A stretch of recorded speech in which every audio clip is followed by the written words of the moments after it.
Subsídios.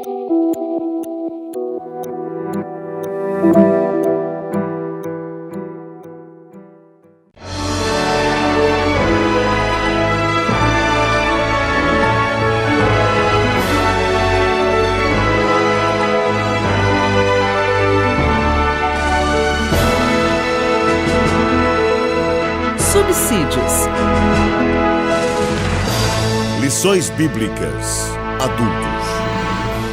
Lição 2. A atuação do Espírito Santo no plano da redenção.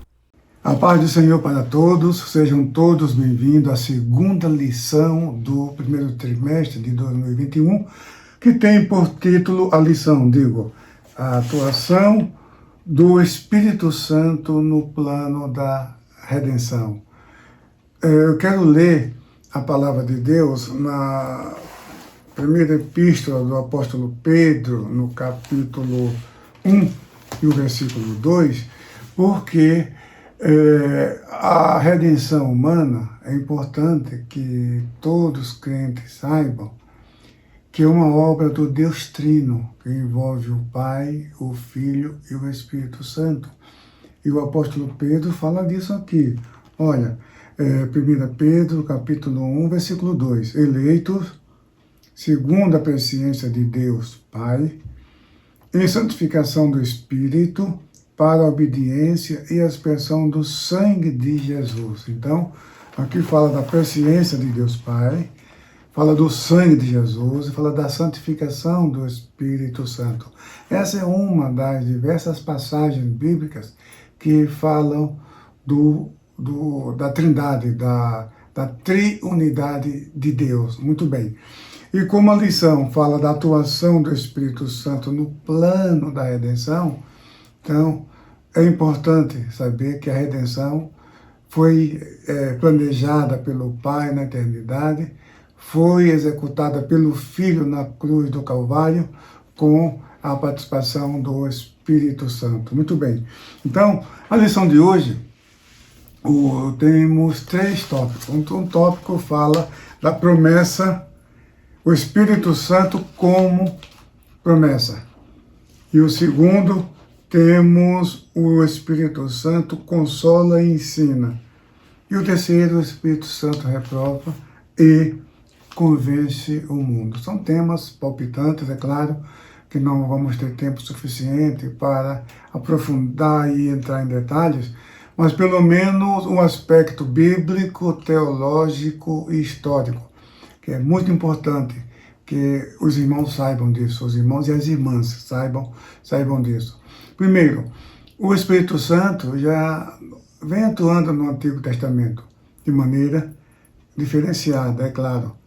Foi depois do Pentecostes que o Espírito Santo foi derramado sobre toda a carne, ou seja, todas as pessoas. O Espírito Santo, o derramamento do Espírito Santo é para todas as pessoas. Muito bem. Mas no Antigo Testamento, a gente observa que ele atuava usando pessoas ungidas, pessoas escolhidas, específicas, para um trabalho de Deus, para um trabalho específico, mas não ficava para sempre. E a atuação dele não era como aconteceu a partir de Pentecostes. E também a promessa do Messias, da vinda do Messias, ela está associada também à promessa do Espírito Santo, a vinda do Espírito Santo. Então nós temos no profeta Isaías, quando fala, o Espírito do Senhor é sobre mim, lá em Isaías 61, por exemplo, que Jesus leu essa passagem na sinagoga de Nazaré. Então você vê o Espírito Santo acompanhando a obra de Jesus, o ministério de Jesus. Nós temos também o Espírito Santo sendo anunciado pelos profetas, o profeta Isaías, como já disse, o profeta Joel, que é mais específico. Joel é conhecido como profeta pentecostal. Também João Batista, no início do seu ministério, anunciou também a vinda do Espírito Santo. Não somente isso, ele foi mais específico ainda. Ele falou do batismo no Espírito Santo, que é tema da lição seguinte. Muito bem.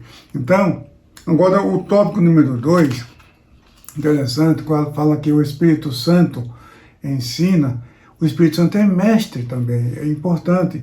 Pouco se fala nisso, mas a Bíblia ensina isso. Quando Jesus disse, na passagem, na leitura em classe, você tem o texto de João, capítulo 16, versículos 13, capítulo 16, versículos 7 ao 13, quando Jesus disse, todavia, digo-vos a verdade, que convém que eu vá, porque se eu não for, o Consolador não virá a vós, mas se eu for, enviar-vos-ei. Então aqui está falando da vinda do Consolador, que é o próprio Espírito Santo. Muito bem. Agora, nós temos aqui um fator interessante, porque no tópico seguinte, quando o Espírito Santo tem por título o Espírito Santo ensina e consola, ele como consolador, a palavra é parakletos. Em grego, em português é paracletos. Essa palavra já está na língua portuguesa. Você pode pegar qualquer dicionário de língua portuguesa, você vai encontrar essa palavra. Temos até um hino que nós cantamos na ceia, que fala do paracleto, que é um dos nomes do Espírito Santo. Parácletos é o ajudador, um auxiliador, usado para advogado. Na verdade, essa palavra aparece 5 vezes só no Novo Testamento. 4 vezes no Evangelho de João. João 14, versículo 16, essa palavra aparece quando Jesus usa pela primeira vez esse termo. Ele diz o seguinte, 14, e o versículo 16, olha aqui, diz assim, e eu rogarei ao Pai, e ele vos dará outro Consolador, para que fique convosco para sempre. Então está falando de outro Consolador, alguém igual a Jesus, é outro, um ser de mesma natureza, com as mesmas características, alguém à altura para dar sequência à obra que Jesus iniciou,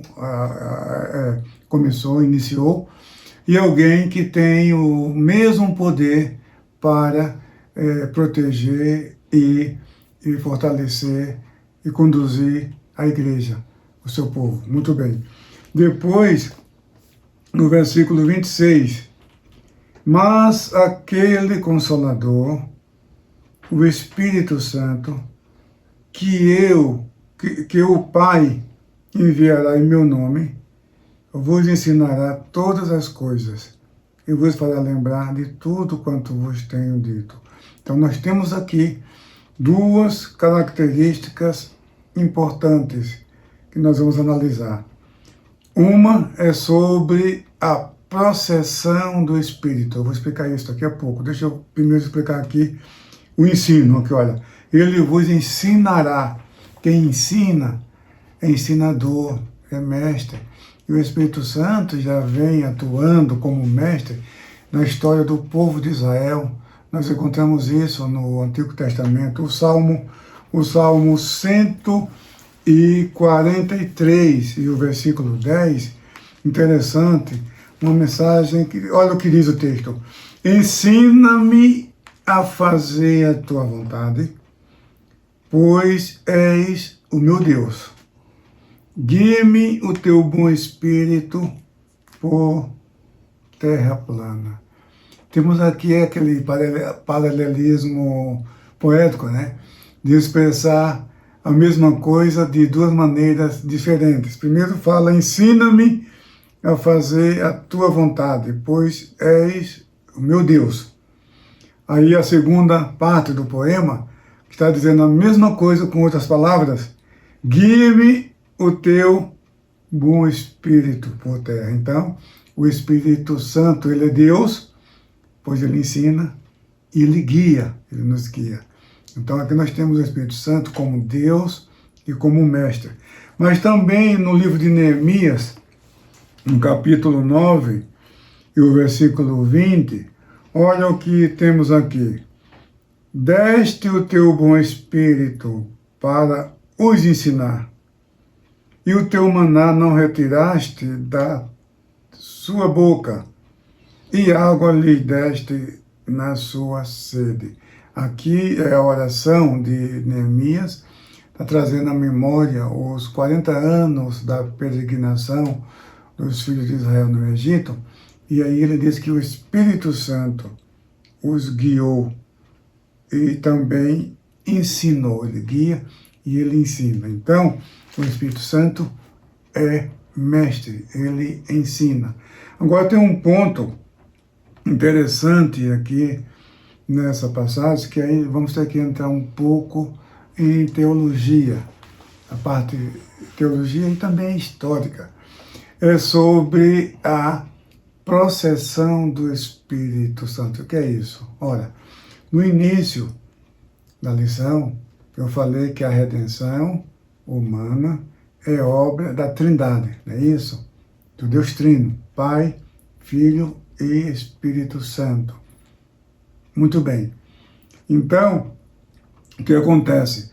Jesus, quando prometeu o Espírito Santo, ele falou que enviaria outro Consolador. É um ser que é igual a ele, portanto é Deus. Muito bem. Agora, um fato interessante é que a processão do Espírito Santo mostra que o Espírito Santo é procedente. Um dos pais da igreja, um dos pais capadócios, na verdade os pais capadócios, quem são eles? São Basílio de Cesareia, Gregório de Nissa e Gregório de Nazianzo. São esses chamados grandes capadócios, porque eram da Capadócia. Eles viveram na segunda metade do século IV. Muito bem. E a doutrina da Trindade, ela foi formulada e definida de uma vez para sempre com eles, a começar com Atanásio, que foi bispo de Alexandria. Mas Atanásio morreu antes. Atanásio morreu, parece que no ano 372, alguma coisa assim.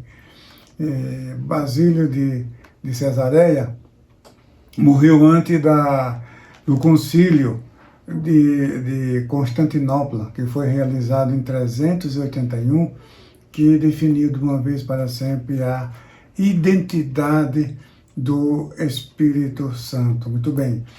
O que acontece é que Gregório de Nazianzo ensinou que o que distingue as três pessoas da Trindade, é importante que você saiba disso, é o seguinte: não é hierarquia, não é função, não. Os três são iguais em poder, glória e majestade.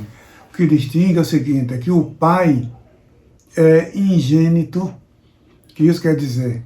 Ingênito quer dizer ingerado, ou seja, não gerado. O Filho é gerado e o Espírito Santo procedente. Simplesmente isso. Então, o Pai ingênito, o Filho gerado e o Espírito Santo procedente. Muito bem. Mas o que acontece? Que o credo niceno-constantinopolitano, você tem isso na nossa declaração de fé. No final, nós temos um apêndice com os 5 credos gerais, universais. Muito bem. E ali fala que o Espírito Santo procede do Pai e do Filho.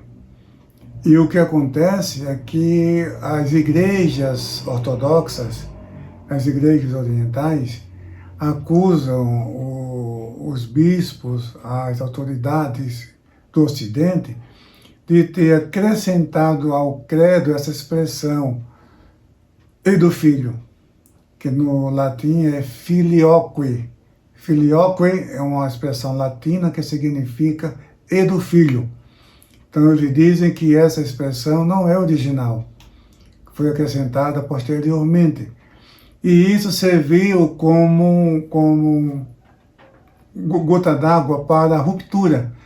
Em 1054, o Oriente se separou do Ocidente. Então ficou a sede do Ocidente no Vaticano, em Roma, e a sede das igrejas orientais, ou das igrejas ortodoxas, ou das igrejas ortodoxas gregas, a sede ficou em Constantinopla, que hoje é Turquia, na Turquia, Istambul, na Turquia. Muito bem. Então, o que aconteceu foi que essa disputa atravessou séculos, e só no século XX que houve essa reconciliação. Mas nós entendemos, nós cremos, porque Jesus falou que eu enviarei da parte do Pai. E não somente isso, em João 20, 22, quando Jesus ressuscitou dos mortos, se apresentou aos seus discípulos, Jesus soprou sobre eles e disse, recebei o Espírito. Então o Espírito Santo procede sim do Pai e do Filho. Aqui os ortodoxos acreditam que essa expressão é uma maneira de subordinar o Filho, ou seja, de subordinar o Espírito Santo ao Filho. Mas não há subordinação alguma quanto a isso. Então eu vou ter que parar por aqui, porque o tempo nos manda parar, mas a nossa doutrina é essa, que o Filho, que o Espírito Santo procede do Pai e do Filho. E para fechar, eu quero deixar claro o seguinte, que o Pai, o Filho e o Espírito Santo são um só Deus na Trindade, de modo que quando você glorifica a Deus, o Deus Trino, os três são glorificados. Se você glorifica somente a Jesus, glória a Jesus, o Filho está sendo glorificado também, porque Ele é Deus. O Pai também está sendo glorificado também, porque Ele é Deus. Então, quando você glorifica o Espírito Santo, o Filho também é glorificado, o Pai também é glorificado. Então, tanto faz, como disse o credo de Atanásio, tanto faz adorar a Trindade em unidade, como a unidade na Trindade. Não faz diferença nenhuma. Então, isso convém ficar claro. Portanto, meu querido irmão, minha querida irmã, que Deus te abençoe, em nome de Jesus.